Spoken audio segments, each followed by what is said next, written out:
I got it, man. Don't worry. Well, hello. It's been a while, hasn't it? Of course I'm here. Aren't you happy to see me? I'll move away from the doorway if you answer my question. Come on, I know you missed me. Ouch, that was very rude. Not ladylike at all. Being in the city hasn't done you any favors in that regard. Well, maybe it has in looks. I kinda like that edgy thing you have going on. The piercings, the tattoos. Do your parents know?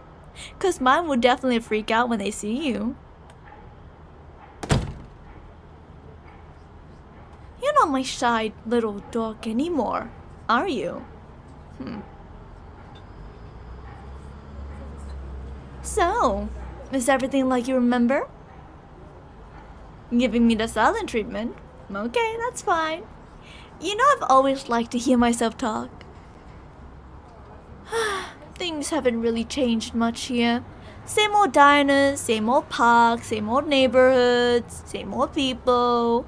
Well, mostly the same old people. Some do go out of town. Most of them come back. They realize the outside world is too much and ran right back.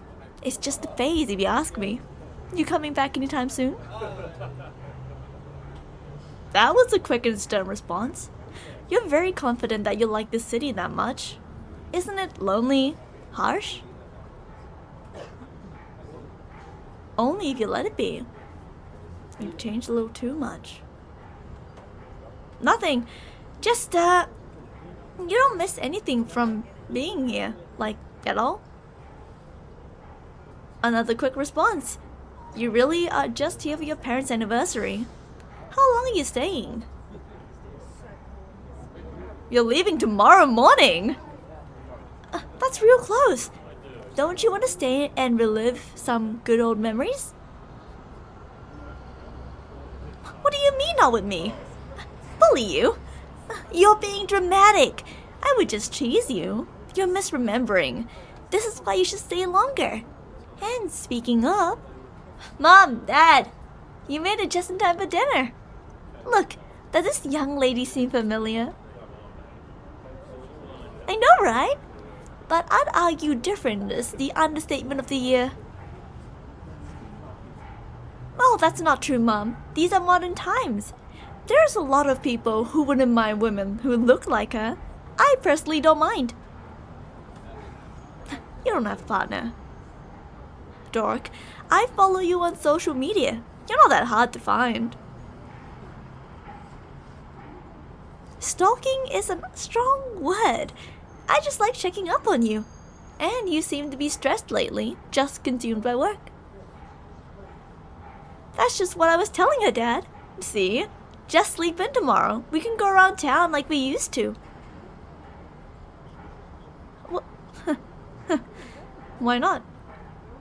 Why don't you want to? You're right, Mom. We'll talk about this later.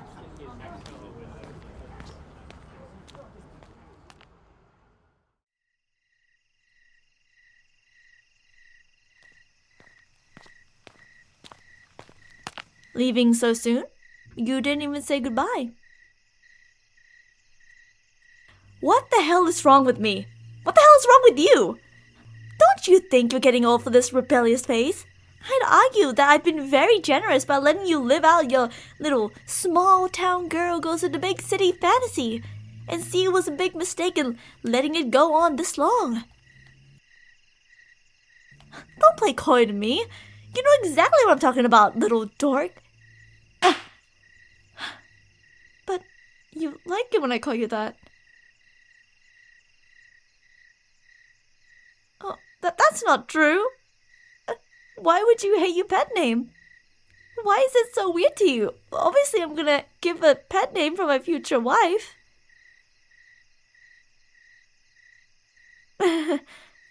Why are you looking at me like that? Isn't it obvious? We're childhood friends, next door neighbors. Our parents have literally known each other since they were kids. This is fate. Of course we're gonna get married one day. I'd like to soon, but you keep on wasting time with this stupid, elongated tantrum. Sick? You think I'm sick for telling the truth? We're soulmates! Since we were little, we have had so much in common. We both love the same food, same snacks. We both love watching and the same cute romance movies repeatedly that our mums picked out. Sang some cheesy pop music together too. We both took naps together while holding the same plushie. Remember how our parents set up a little wedding for us? And we agreed we wanted the big house with a pool, a kitchen full of junk food, and a big outdoor theater. We literally went to the same schools together. No, I didn't start to bully you. I just teased you because that's what people did when they have a crush on someone. You knew that, because everyone told you that's what it meant. The teachers, our parents, even your friends from back then. But you started acting weird. You started to avoid me.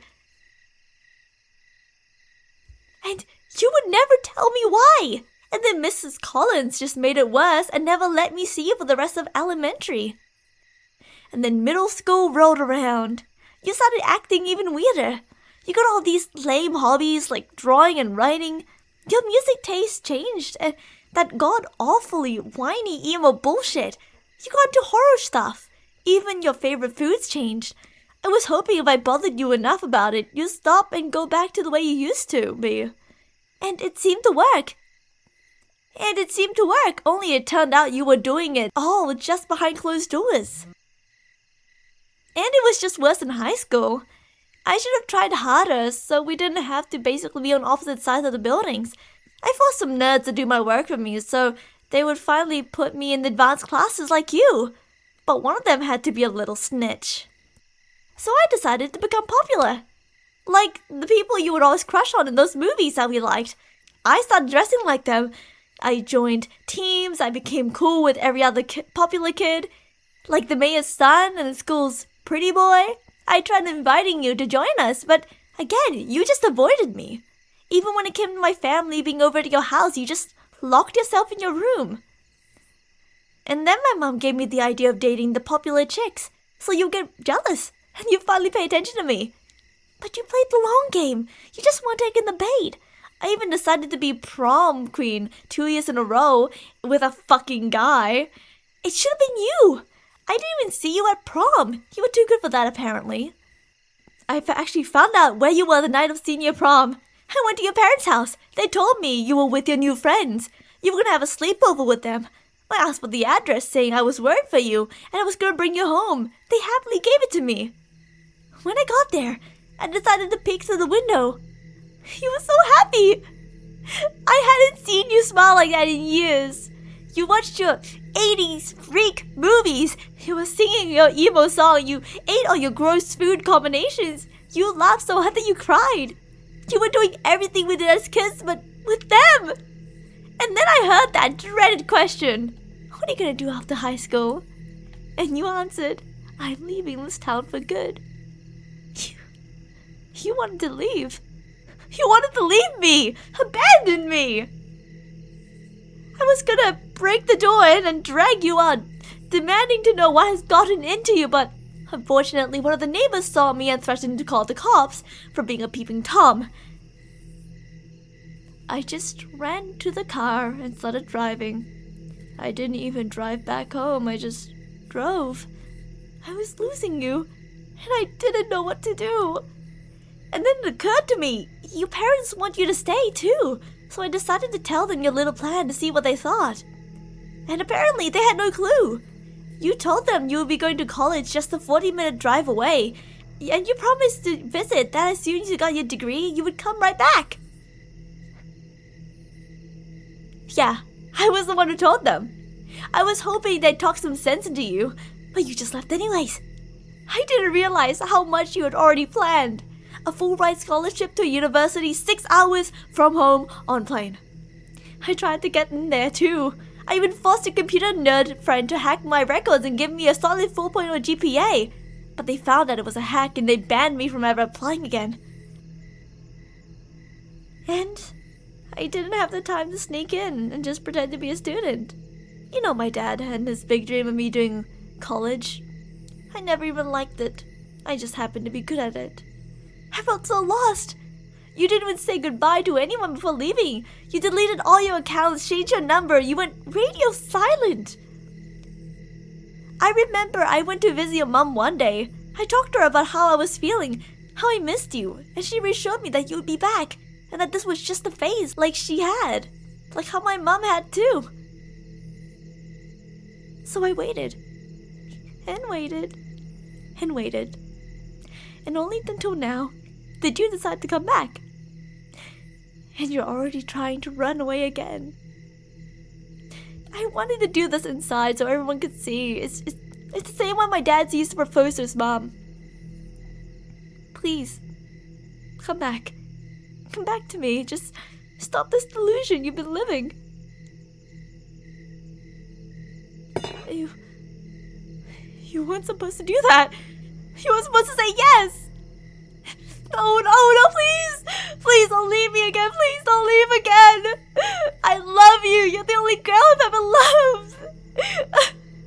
The only one I've dreamt of marrying and growing old with. Please. What did I do wrong?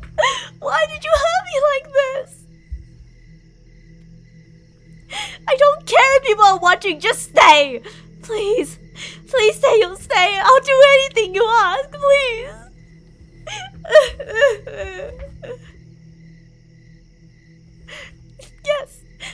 Yes, anything. Okay, I'm letting go. Ah, fuck!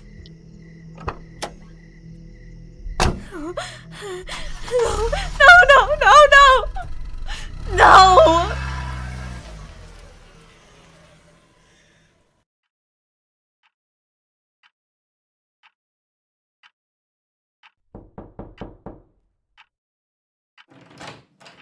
Hey there, dog. I thought you might do that. I just want you to know that if you call the police, they won't do anything. I moved to the apartment next to you. And I can just say I felt like I was introducing myself to my new neighbor. In fact, I brought you your favorite cookies. I made them myself. And I brought you your favorite flowers. As far as I know, that's not a crime. I did a lot of thinking since, that day. And I realized maybe I could have done things differently. A lot of things differently. Like, I should have just followed you when you moved away. Expecting you to come back was such a waste of time. Being a college star was a waste of time. I should have gotten my own priorities straight. Anyways, we can have a brand new start here. And maybe you can show me around. Show me what you city people do for fun. Like clubbing, shopping, and taking the train. Well, I'll just leave this here. I'll see you soon, dog. I love you.